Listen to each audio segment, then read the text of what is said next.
Shalom, shalom, Haverim. Estamos aqui na cidade de Jerusalém, na região sudoeste da cidade, visitando este grande complexo de onde residia Caiafas, o sumo sacerdote, conhecido como Caifás. E aqui, ao fundo, vocês podem perceber uma grande estrutura que envolve banhos rituais, mikve, envolve um grande silo para armazenamento de grãos, também envolve um estábulo e tudo isso aqui dentro desse grande complexo que era a casa de Caifás. E isso nos faz entender que ele era um homem de muitas posses, né? Por toda essa estrutura que nós podemos presenciar aqui e que estão preservadas até os dias de hoje. Shalom, shalom. Ainda aqui nesse complexo da casa de Caiafa, vemos essas escadarias bem largas, né? E ela vai dar justamente para o Monte do Templo, que fica bem aqui, né? Vocês vão ver aí o Mora Felipe filmando, dá para ter uma visão privilegiada do Monte do Templo. E nós vemos aqui ainda mais estruturas de mikve. Além dos que o Daniel mostrou ali à esquerda, nós temos mais aqui à direita. Além disso, por fora dos mikve que existem antes da entrada da cidade, antes da entrada para o Monte do Templo. Agora, para que um homem ter tantos banhos de purificação dentro da sua casa, que era basicamente um palácio, né? Nós temos essa igreja construída em cima das ruínas da sua casa, porém realmente é algo suntuoso aqui, o espaço com visão privilegiada para vários pontos importantes da cidade de Jerusalém.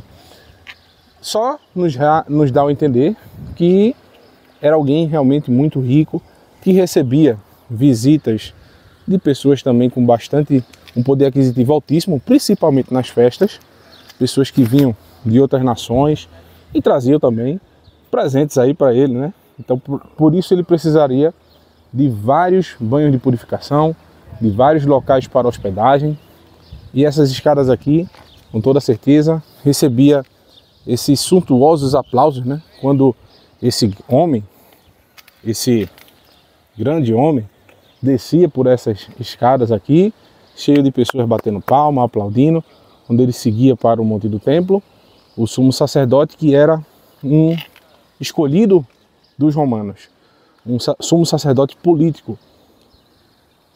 Nós também imaginamos que esse é o caminho que nós visitamos o Monte das Oliveiras, nessa direção, aqui, que o nosso mestre, após sair da parte daqui de trás, que fica justamente no túmulo de Davi, atrás dessa estrutura aqui, fica o túmulo de Davi, onde é o cenáculo. Ele passou para o Monte das Oliveiras, depois voltou e deve, com certeza, ter subido por essas escadas aqui, para justamente acessar a casa de Caiafa, que fica aqui. Então, desde esse local, desejo a vocês shalom.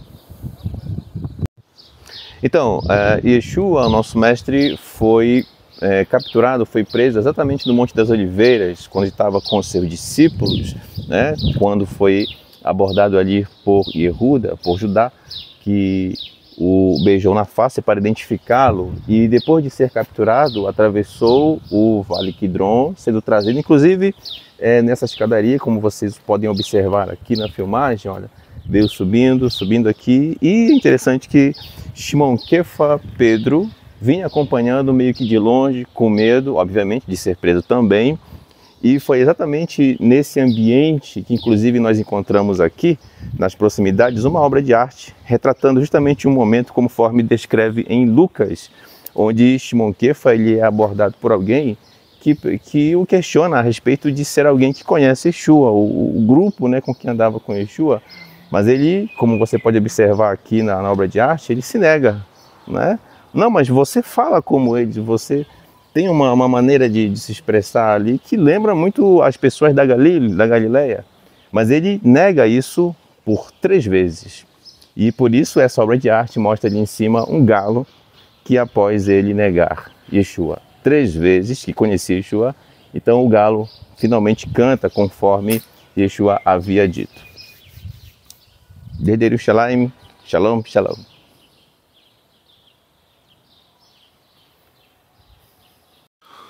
Continuando aqui, estamos no subsolo da casa de Caiafa. E, para deixar ainda mais escandalizado, um homem com tantas riquezas, aqui ele mantinha os seus desafetos presos. De que forma? Eles eram presos amarrados pelas pernas e por seus braços. Muito provavelmente, em um desses 3 locais aqui que a gente observa, 2, né, perdão, temos 2, Yeshua foi amarrado e também fizeram um tipo de jogo com ele. É isso, Daniel? Exatamente, Marcos. E esse jogo ele está descrito nos escritos nazarenos. O que era? Os guardas vendavam o detento que estava preso e açoitavam, né? Açoitavam, batiam, até que eles tiravam a venda e pedia para que ele dissesse quem o bateu. Se ele não acertasse, eles vendavam novamente e voltavam a espancá-los. Muito bem, nós temos também aqui uma breve ilustração do que os professores acabaram de comentar. Eu vou convidar você para ver aqui. A gente vai dar um close aqui nessa estrutura. Então você observa o que muito provavelmente aconteceu com o nosso mestre Yeshua. Observa só com as mãos para cima, amarrado pelas cordas e numa posição, obviamente, totalmente desconfortável, sofrendo tudo que sofreu e, após disso, seguindo o que planejaram para fazer contra ele. Inclusive, essa ilustração já prefigura exatamente como Yeshua seria executado, isto é, com as mãos para cima, mas não posteriormente com as mãos amarradas, mas fixas com pregos em um madeiro. Shalom, shalom. Tudo que os professores mostraram aqui para vocês é realmente algo assustador. Assustador em todos os sentidos, principalmente em se tratar desse local, uma casa de um sumo sacerdote. Simplesmente o líder da nação, aquele que detinha a autoridade para ensinar e para cuidar dos interesses do povo. Mas, desde que se alinharam com Roma, no ano 15 do primeiro século, os sacerdotes não passaram a ver os interesses do povo e sim os interesses próprios, a encherem os bolsos de dinheiro e a acumularem poder cada vez mais, a ponto de um sumo sacerdote simplesmente ter na sua casa prisão, uma prisão. É isso que choca.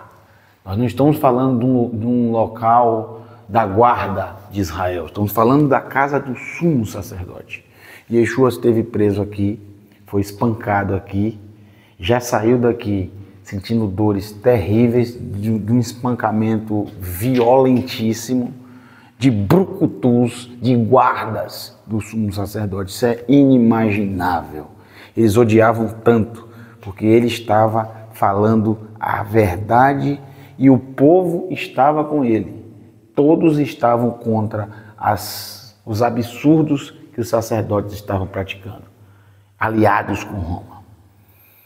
É isso que choca estar aqui. É isso que choca e choca muito. Como eles tinham tanto poder e tanto dinheiro. Isso é totalmente contrário à Escritura Sagrada. Os sacerdotes não deveriam ter herança. Os sacerdotes deveriam viver do que todas as tribos traziam, as 10ª partes. Mas eles gostaram do poder, gostaram do dinheiro. Não é diferente nos dias de hoje. O ser humano é o mesmo. As pessoas se apegam ao poder, se apegam aos títulos e se apegam às riquezas.